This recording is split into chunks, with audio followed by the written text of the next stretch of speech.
ಇಂದು ನಾವು ಜಾಗತಿಕ ರಾಜಕೀಯವನ್ನ ಕದಲಿಸಿರುವ ಒಂದು ಸಂಚಲನಾತ್ಮಕ ಘಟನೆಯ ಬಗ್ಗೆ ವಿವರವಾಗಿ ಚರ್ಚಿಸೋಣ. ಕೆಂಪು ಸಮುದ್ರದಲ್ಲಿ ಭಾರತ ಮತ್ತು ಟರ್ಕಿಯ ನಡುವಿನ ಉದ್ವಿಗ್ನ ಪರಿಸ್ಥಿತಿಯೇ ಈ ಘಟನೆ. ಈ ಉದ್ವಿಗ್ನತೆ ಯಾಕೆ ಶುರುವಾಯಿತು ಎಂಬುದನ್ನ ಸ್ಪಷ್ಟವಾಗಿ ತಿಳಿಯೋಣ.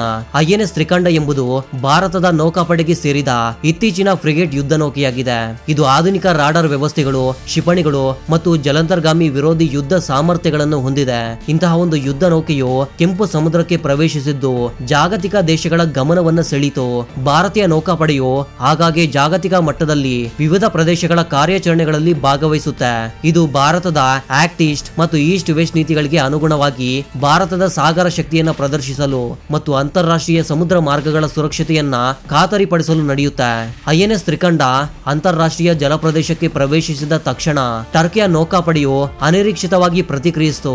ಟರ್ಕಿಯ 3 ಯುದ್ಧ ನೌಕೆಗಳು ಐಎನ್ಎಸ್ ತ್ರಿಕಂಡ ಸುತ್ತಲೂ ಆವರಿಸಿದ್ವು. ಟರ್ಕಿಯು ಇದನ್ನ ಸುರಕ್ಷತಾ ತಪಾಸಣೆ ಎಂದು ಕರೆದರು. ವಾಸ್ತವವಾಗಿ ಇದು ಅಂತಾರಾಷ್ಟ್ರೀಯ ಸಮುದ್ರ ಕಾನೂನನ್ನ ಉಲ್ಲಂಘಿಸಿ ಭಾರತದ ಸಾಗರ ಶಕ್ತಿಯನ್ನ ಪರೀಕ್ಷಿಸಲು ಒಂದು ರೀತಿಯ ಬೆದರಿಕೆಯ ಪ್ರಯತ್ನವಾಗಿತ್ತು. ಈ ಘಟನೆ ಕೇವಲ ಸಾಮಾನ್ಯ ತಪಾಸಣೆಯಲ್ಲ ಎಂಬುದು ಸ್ಪಷ್ಟವಾಗಿತ್ತು. ಮೊದಲಿಗೆ ಭಾರತೀಯ ನೌಕಾಪಡೆಯು ಶಾಂತವಾಗಿತ್ತು. ಅಂತಾರಾಷ್ಟ್ರೀಯ ಸಮುದ್ರ ಕಾನೂನಿನ ಪ್ರಕಾರ ಅಂತಾರಾಷ್ಟ್ರೀಯ ಜಲಪ್ರದೇಶದಲ್ಲಿ ಯಾವುದೇ ನೌಕೆಯನ್ನ ತಡೆಯುವುದು ಅಥವಾ ಸುತ್ತುವರಿಯುವುದು ಗಂಭೀರ ಉಲ್ಲಂಘನೆಯಾಗಿದೆ. ವಿಶೇಷವಾಗಿ ಯುದ್ಧ ನೌಕೆಗಳ ವಿಷಯದಲ್ಲಿ ಇದು ಇನ್ನೂ ಸೂಕ್ಷ್ಮ ವಿಷಯವಾಗಿದೆ. ಆದರೆ ಟರ್ಕಿಯು ಯಾವುದೇ ಪ್ರತಿಕ್ರಿಯೆಯನ್ನ ನೀಡಲಿಲ್ಲ. ಬದಲಿಗೆ ಅವರು ತಮ್ಮ ಯುದ್ಧ ನೌಕೆಗಳನ್ನ ಐಎನ್ಎಸ್ ತ್ರಿಕಂಡ್ಗೆ ಇನ್ನೂ ಹತ್ತಿರಕ್ಕೆ ತಂದರು. ಇದು ಒಂದು ರೀತಿಯ ಸಂಘರ್ಷಕ್ಕೆ ಸಿದ್ಧವಾಗಿರುವಂತೆ ಕಂಡಿತು. ಭಾರತವು ಟರ್ಕಿಯ ರಾಜಧಾನಿ ಅಂಕಾರಕ್ಕೆ ಒಂದು ಬಲವಾದ ಸಂದೇಶವನ್ನ ಕಳಿಸಿತು.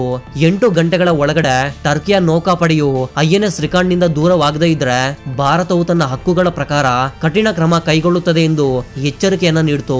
ಈ ಗಡುವು ಟರ್ಕಿಯ ರಾಜಕೀಯ ಮತ್ತು ಸೇನಾ ವಲಯಗಳಲ್ಲಿ ಚರ್ಚೆಯ ಕೇಂದ್ರ ಬಿಂದುವಾಯಿತು.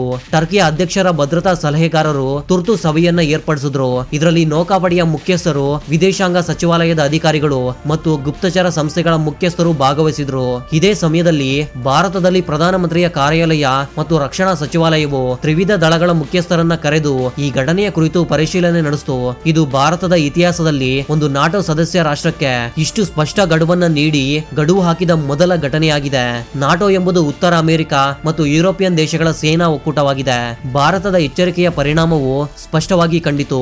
ಅಂಕಾರದ ಬಂದರುಗಳಲ್ಲಿ ಟರ್ಕಿಯ ಯುದ್ಧ ನೌಕೆಗಳನ್ನ ಹೈ ಅಲರ್ಟ್ ಅಲ್ಲಿ ಇರಿಸಲಾಯಿತು. ಟರ್ಕಿಯ ಮಾಧ್ಯಮಗಳು ಈ ಸುದ್ದಿಯನ್ನ ಮರೆಮಾಚಲು ಪ್ರಯತ್ನಿಸಿದ್ರು. ಉಪಗ್ರಹ ಚಿತ್ರಗಳು ಮತ್ತು ಅಂತಾರಾಷ್ಟ್ರೀಯ ಟ್ರ್ಯಾಕಿಂಗ್ ವ್ಯವಸ್ಥೆಗಳ ಮೂಲಕ ಟರ್ಕಿಯ ಯುದ್ಧ ನೌಕೆಗಳು ಐಎನ್ಎಸ್ ತ್ರಿಕಂಡ್ನ ಸುತ್ತಲೂ ಆವರಿಸಲು ಸಿದ್ಧವಾಗಿವೆ ಎಂದು ತಿಳಿದು ಬಂತು. ಆದರೆ ಭಾರತವು ಹಿಂದೆ ಸರಿಲಿಲ್ಲ.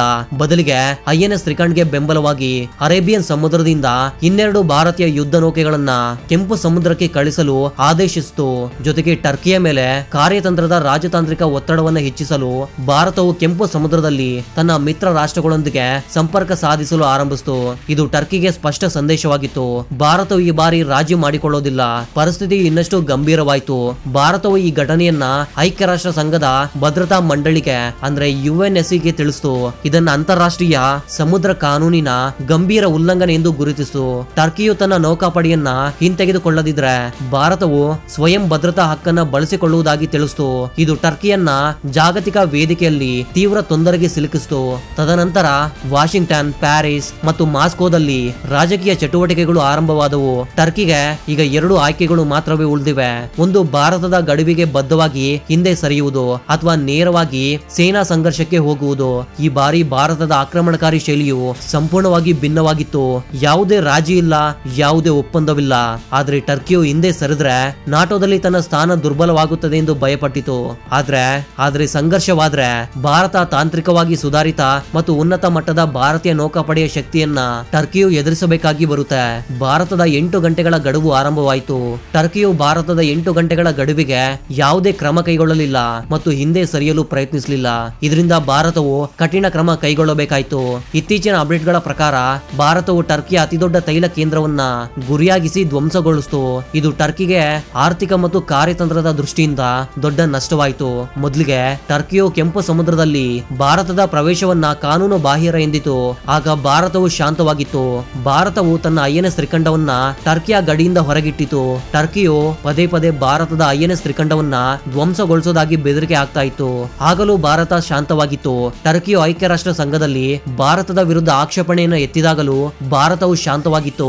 ಆದರೆ ಟರ್ಕಿಯ 4 ಯುದ್ಧ ನೌಕೆಗಳು ರಾತ್ರಿಯ ವೇಳೆ ಐಎನ್ಎಸ್ ತ್ರಿಕಂಡದ ಸುತ್ತಲೂ ಆವರಿಸಿ ನೇರವಾಗಿ ಬೆದರಿಕೆಯ ಸಂದೇಶಗಳನ್ನ ಕಳಿಸಿದಾಗ ಮತ್ತು ಪ್ರತೀಕಾರ ತೀರಿಸಿಕೊಳ್ಳೋದಾಗಿ ಹೇಳಿದಾಗ ಭಾರತವು ಕಾಯುತ್ತಾ ಶಾಂತವಾಗಿತ್ತು. ಟರ್ಕಿಯು ಈ ರೀತಿ ಮಾತನಾಡುತ್ತಲೇ ಇದ್ದಾಗ ಭಾರತದ ಕೋಪವು ಮತ್ತಷ್ಟು ಹೆಚ್ಚಾಯಿತು. ಭಾರತವು ಒಂದರ ನಂತರ ಒಂದರಂತೆ 4 ಯುದ್ಧ ನೌಕೆಗಳನ್ನ ಕೆಂಪು ಸಮುದ್ರದಲ್ಲಿ ತೊಡಗಿಸಿತು. ಇತ್ತೀಚಿನ ಅಪ್ಡೇಟ್ ಪ್ರಕಾರ ಭಾರತವು ಟರ್ಕಿಯ ಅತಿದೊಡ್ಡ ಇಂಧನ ಕ್ಷೇತ್ರದ ಗ್ಯಾಸ್ ಪೈಪ್ಲೈನ್ ಅನ್ನ ಧ್ವಂಸಗೊಳಿಸಿತು. ಭಾರತವು ಹಲವಾರು ಕ್ಷಿಪಣಿಗಳನ್ನ ಗುರಿಯಾಗಿಸಿ ಈ ಗ್ಯಾಸ್ ಪೈಪ್ಲೈನ್ ಅನ್ನ ನಾಶಪಡಿಸಿತು.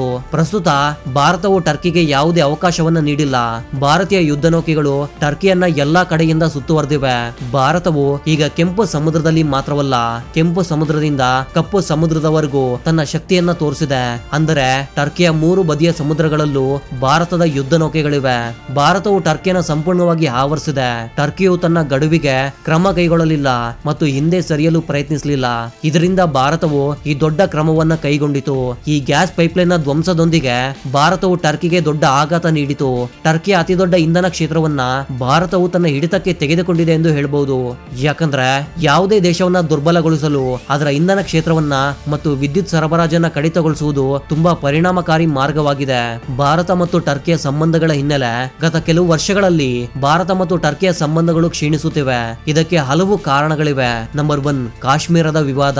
ಟರ್ಕಿಯ ಅಧ್ಯಕ್ಷ ಎರ್ಡೋಗಾನ್ ಕಾಶ್ಮೀರ ವಿಷಯದಲ್ಲಿ ಪಾಕಿಸ್ತಾನಕ್ಕೆ ಬೆಂಬಲವಾಗಿ ಐಕ್ಯ ರಾಷ್ಟ್ರ ಸಂಘದಲ್ಲಿ ಮಾತಾಡಿದ್ರು. ಇದು ಭಾರತಕ್ಕೆ ತೀವ್ರ ಆಕ್ರೋಶವನ್ನ ಉಂಟು ಮಾಡಿತು. ಭಾರತವು ಕಾಶ್ಮೀರವನ್ನ ತನ್ನ ಆಂತರಿಕ ವಿಷಯವೆಂದು ಪರಿಗಣಿಸುತ್ತದೆ ಮತ್ತು ಈ ವಿಷಯದಲ್ಲಿ ಯಾವುದೇ ವಿದೇಶಿ ಹಸ್ತಕ್ಷೇಪವನ್ನು ಸ್ವೀಕರಿಸುವುದಿಲ್ಲ. ಪಾಕಿಸ್ತಾನದೊಂದಿಗಿನ ಸಂಬಂಧ. ಟರ್ಕಿಯು ಪಾಕಿಸ್ತಾನದೊಂದಿಗಿನ ತನ್ನ ಸಂಬಂಧವನ್ನ ವಿಶೇಷವಾಗಿ ರಕ್ಷಣಾ ಕ್ಷೇತ್ರದಲ್ಲಿ ಬಲಪಡಿಸ್ತಾ ಇದೆ. ಇದರಿಂದ ಭಾರತಕ್ಕೆ ವಿರುದ್ಧವಾಗಿ ಒಂದು ಪಾಕ್ ಟರ್ಕಿ ಒಕ್ಕೂಟವು ರೂಪುಗೊಳ್ಳುವ ಸಾಧ್ಯತೆ ಬಗ್ಗೆ ವದಂತಿಗಳಿವೆ. ನಂಬರ್ 3, ಇಸ್ಲಾಮಿಕ್ ನಾಯಕತ್ವ. ಟರ್ಕಿಯು ಖಲೀಫ್ನ ಉತ್ತರಾಧಿಕಾರಿಯಾಗಿ ಇಸ್ಲಾಮಿಕ್ ಜಗತ್ತಿನ ನಾಯಕತ್ವವನ್ನು ವಹಿಸಲು ಬಯಸುತ್ತೆ. ಇದರಿಂದ ಸೌದಿ ಅರೇಬಿಯಾ, ಯುಎಇ ಮುಂತಾದ ಇತರ ಇಸ್ಲಾಮಿಕ್ ದೇಶಗಳ ಜೊತೆಗೆ ಭಾರತದೊಂದಿಗಿನ ರಾಜತಾಂತ್ರಿಕ ವಿಭೇದಗಳು ಉದ್ಭವಿಸಿವೆ. ನಂಬರ್ 4, ಪೂರ್ವ ಮಧ್ಯಧರಾನಿ ವಿವಾದ. ಕೆಂಪು ಸಮುದ್ರದ ಪೂರ್ವ ಭಾಗದಲ್ಲಿ ಗ್ಯಾಸ್ ಕ್ಷೇತ್ರಗಳಿಗೆ ಸಂಬಂಧಿಸಿದಂತೆ ಟರ್ಕಿಯು ಗ್ರೀಸ್, ಸೈಪ್ರಸ್ ಮತ್ತು ಫ್ರಾನ್ಸ್ನೊಂದಿಗೆ ವಿವಾದವನ್ನು ಹೊಂದಿದೆ. ಈ ಪ್ರದೇಶದಲ್ಲಿ ಭಾರತವು ತನ್ನ ಉಪಸ್ಥಿತಿಯನ್ನು ತೋರಿಸಲು ಪ್ರಯತ್ನಿಸುವಾಗ ಟರ್ಕಿಯು ಭಾರತವನ್ನ ಒಂದು ಸ್ಪರ್ಧೆಯಾಗಿ ಕಾಣ್ತು. ಭಾರತವು ತನ್ನ ಸಾಗರ ಶಕ್ತಿಯನ್ನು ವಿಸ್ತರಿಸುವಾಗ ಮಧ್ಯಧರಾನಿ ಸಮುದ್ರದಲ್ಲಿ ಕಾರ್ಯತಂತ್ರದ ಸೇನಾ ಭಾಗವಾಗಿ ತನ್ನ ಉಪಸ್ಥಿತಿಯನ್ನು ತೋರಿಸಿತು. ಈ ಕವಾಯತು ಭಾರತದ ಆಕ್ಟ್ ಈಸ್ಟ್ ಮತ್ತು ಆಕ್ಟ್ ವೆಸ್ಟ್ ನೀತಿಗಳ ಒಂದು ಪ್ರಮುಖ ಭಾಗವಾಗಿದೆ. ಈ ಕಾರ್ಯಾಚರಣೆಯ ಸಮಯದಲ್ಲಿ ಭಾರತದ ನೌಕಾಪಡೆಯು ಒಂದು ಟಾಸ್ಕ್ ಫೋರ್ಸ್ ಮಧ್ಯಧರಾನಿ ಸಮುದ್ರದಲ್ಲಿ ಕಾರ್ಯಾಚರಣೆಗಳನ್ನು ನಿರ್ವಹಿಸ್ತಾ ಇತ್ತು. ಭಾರತದ ಈ ಕ್ರಮವು ಸಂಪೂರ್ಣವಾಗಿ ಕಾನೂನುಬದ್ಧವಾಗಿದೆ ಮತ್ತು ಅಂತಾರಾಷ್ಟ್ರೀಯ ಸಮುದ್ರ ಕಾನೂನಿಗೆ ಅನುಗುಣವಾಗಿತ್ತು. ಯಾಕಂದ್ರೆ ಭಾರತದ ಯಾವುದೇ ನೌಕೆಯು ಯಾವುದೇ ದೇಶದ ಗಡಿಯೊಳಗೆ ಪ್ರವೇಶ ಮಾಡಿರಲಿಲ್ಲ. ಟರ್ಕಿಯ ಗಡಿಯಿಂದ ಭಾರತದ ಟಾಸ್ಕ್ ಫೋರ್ಸ್ ಸುಮಾರು 1500 ನಾಟಿಕಲ್ ಮೈಲ್ಗಳ ದೂರದಲ್ಲಿತ್ತು. ಇದು ಐಕ್ಯ ರಾಷ್ಟ್ರ ಸಂಘದ ಸಮುದ್ರ ಕಾನೂನಿನ ಪ್ರಕಾರ ಯಾವುದೇ ಆಕ್ರಮಣ ವ್ಯಾಪ್ತಿಗೆ ಬರೋದಿಲ್ಲ. ಆದ್ರೆ ಈ ಸಮಯದಲ್ಲಿ ಟರ್ಕಿಯಿಂದ ಅನಿರೀಕ್ಷಿತ ಪ್ರತಿಕ್ರಿಯೆ ಬಂದಿತು. ಟರ್ಕಿಯ ನೌಕಾಪಡೆಯು ರೇಡಿಯೋ ಸಿಗ್ನಲ್ಗಳ ಮೂಲಕ ಎಚ್ಚರಿಕೆ ಸಂದೇಶಗಳನ್ನ ಕೊಟ್ಟು ಭಾರತೀಯ ನೌಕಾಪಡೆಯ ಯುದ್ಧ ನೌಕೆಗಳಿಗೆ ತಾವು ಟರ್ಕಿಯ ಸಮುದ್ರ ಪ್ರವೇಶವನ್ನ ಮಾಡಿದ್ದೀರಿ ಮತ್ತು ತಕ್ಷಣವೇ ಹಿಂತಿರುಗಬೇಕೆಂದು ಸಂದೇಶ ಕಳಿಸಲು ಆರಂಭಿಸಿತು.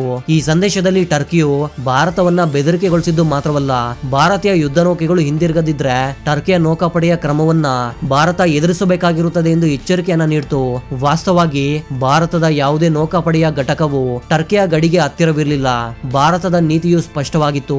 ಯಾವುದೇ ದೇಶವು ಭಾರತದ ನೌಕಾಪಡೆಯ ಕಾರ್ಯಾಚರಣೆಯಲ್ಲಿ ನೇರವಾಗಿ ಹಸ್ತಕ್ಷೇಪ ಮಾಡುವವರೆಗೂ ಭಾರತವು ಅನಗತ್ಯ ವಿವಾದದಿಂದ ದೂರವಿರುತ್ತೆ. ಈ ಕಾರಣದಿಂದಲೇ ಭಾರತವು ಟರ್ಕಿಯ ಎಚ್ಚರಗಳನ್ನು ನಿರ್ಲಕ್ಷಿಸಿ ತನ್ನ ಕಾರ್ಯಾಚರಣೆಗಳನ್ನು ಮುಂದುವರಿಸಿತು. ಭಾರತದ ಈ ಪ್ರತಿಕ್ರಿಯೆಯು ಕಾರ್ಯತಂತ್ರದ ದೃಷ್ಟಿಯಿಂದ ತುಂಬಾ ಮುಖ್ಯವಾಗಿತ್ತು.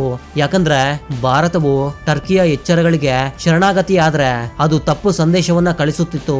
ಇದರಿಂದ ಭವಿಷ್ಯದಲ್ಲಿ ಇತರ ದೇಶಗಳು ಕೂಡ ಇದೇ ರೀತಿಯ ತಪ್ಪು ವಾದಗಳನ್ನ ಮಾಡಿ ಭಾರತದ ಕಾರ್ಯಾಚರಣೆಯಲ್ಲಿ ಹಸ್ತಕ್ಷೇಪ ಮಾಡಲು ಧೈರ್ಯ ಮಾಡಬಹುದಾಗಿತ್ತು. ಭಾರತವು ಈ ಘಟನೆಯನ್ನ ಅಂತಾರಾಷ್ಟ್ರೀಯ ಕಾನೂನಿನ ವ್ಯಾಪ್ತಿಯಲ್ಲಿ ಶಾಂತವಾಗಿ ನಿರ್ವಹಿಸಿತು. ಟರ್ಕಿಯ ಆಕ್ರಮಣಕಾರಿ ವರ್ತನೆಯು ಅನಿರೀಕ್ಷಿತವಾಗಿರಲಿಲ್ಲ. ಗತ ಕೆಲವು ವರ್ಷಗಳಿಂದ ಟರ್ಕಿಯು ಭಾರತಕ್ಕೆ ವಿರುದ್ಧವಾಗಿ ಅನೇಕ ಅಂತಾರಾಷ್ಟ್ರೀಯ ವೇದಿಕೆಗಳಲ್ಲಿ ಹೇಳಿಕೆಗಳನ್ನು ನೀಡಿತು. ಅದು ಕಾಶ್ಮೀರ ವಿಷಯವಾಗಲಿ ಅಥವಾ ಐಕ್ಯ ರಾಷ್ಟ್ರ ಸಂಘದಲ್ಲಿ ಭಾರತದ ನೀತಿಗಳನ್ನ ವಿರೋಧಿಸುವುದಾಗ್ಲಿ. ಟರ್ಕಿಯು ಪಾಕಿಸ್ತಾನದೊಂದಿಗೆ ತನ್ನ ಸಂಬಂಧವನ್ನ ಭಾರತಕ್ಕೆ ವಿರುದ್ಧವಾಗಿ ಒಂದು ರೀತಿಯ ರಾಜತಾಂತ್ರಿಕ ಅಭಿಯಾನದಲ್ಲಿ ತೊಡಗಿತ್ತು. ಈ ಕಾರಣದಿಂದಲೇ ಭಾರತೀಯ ನೌಕಾಪಡೆಯು ಕೆಂಪು ಸಮುದ್ರಕ್ಕೆ ಪ್ರವೇಶಿಸಿದಾಗ ಟರ್ಕಿಯು ಇದನ್ನ ತನ್ನ ಕಾರ್ಯತಂತ್ರದ ಗಡಿಯಲ್ಲಿ ಹಸ್ತಕ್ಷೇಪವೆಂದು ಚಿತ್ರಿಸಿ ಭಾರತವನ್ನ ಕೆಳಮಟ್ಟಕ್ಕೆ ಇಳಿಸಲು ಪ್ರಯತ್ನಿಸಿತು. ಆದ್ರೆ ಭಾರತವು ಈ ಘಟನೆಯನ್ನ ದೊಡ್ಡ ಕಾರ್ಯತಂತ್ರದೊಂದಿಗೆ ನಿರ್ವಹಿಸಿತು. ಟರ್ಕಿಯ ಗಡುವಿಗೆ ಉತ್ತರಿಸುವ ಬದಲು ಭಾರತವು ತನ್ನ ಕಾರ್ಯಾಚರಣೆಯನ್ನ ತಡೆಯಿಲ್ಲದೆ ಮುಂದುವರಿಸಿತು. ಜೊತೆಗೆ ಟರ್ಕಿಯ ಎಚ್ಚರಿಕೆಗಳನ್ನ ಅಂತಾರಾಷ್ಟ್ರೀಯ ವೇದಿಕೆಗಳಲ್ಲಿ ಬಹಿರಂಗಪಡಿಸಲು ಸಿದ್ಧತೆಯನ್ನ ಆರಂಭಿಸಿತು. ಭಾರತವು ಈ ಘಟನೆಯ ಕುರಿತು ವಿವರವಾದ ವರದಿಯನ್ನ ಐಕ್ಯ ರಾಷ್ಟ್ರ ಸಂಘದ ಸಮುದ್ರ ಪ್ರಾಧಿಕಾರಕ್ಕೆ ಕಳಿಸಿತು. ಈ ವರದಿಯಲ್ಲಿ ಟರ್ಕಿಯ ತಪ್ಪು ವಾದಗಳನ್ನ ಖಂಡಿಸಿತು ಮತ್ತು ಭಾರತೀಯ ಯುದ್ಧ ನೌಕೆಗಳು ಅಂತಾರಾಷ್ಟ್ರೀಯ ಜಲಪ್ರದೇಶದಲ್ಲಿಯೇ ಕಾರ್ಯಾಚರಣೆಗಳನ್ನ ನಡೆಸ್ತಾ ಇತ್ತು ಎಂದು ಸ್ಪಷ್ಟಪಡಿಸಿತು. ವೀಕ್ಷಕರೇ, ಈ ಮಾಹಿತಿ ಬಗ್ಗೆ ನಿಮ್ಮ ಅಭಿಪ್ರಾಯವೇನು ಅಂತ ತಪ್ಪದೆ ಕಾಮೆಂಟ್ ಬಾಕ್ಸ್ ಅಲ್ಲಿ ತಿಳಿಸಿ. ಇದೇ ರೀತಿಯ ಇಂಟ್ರೆಸ್ಟಿಂಗ್ ಆದ ವಿಡಿಯೋ ಜೊತೆಗೆ ಮತ್ತೆ ಸಿಗೋಣ. ಅಲ್ಲಿವರೆಗೂ ಜೈ ಹಿಂದ್, ಜೈ ಕರ್ನಾಟಕ.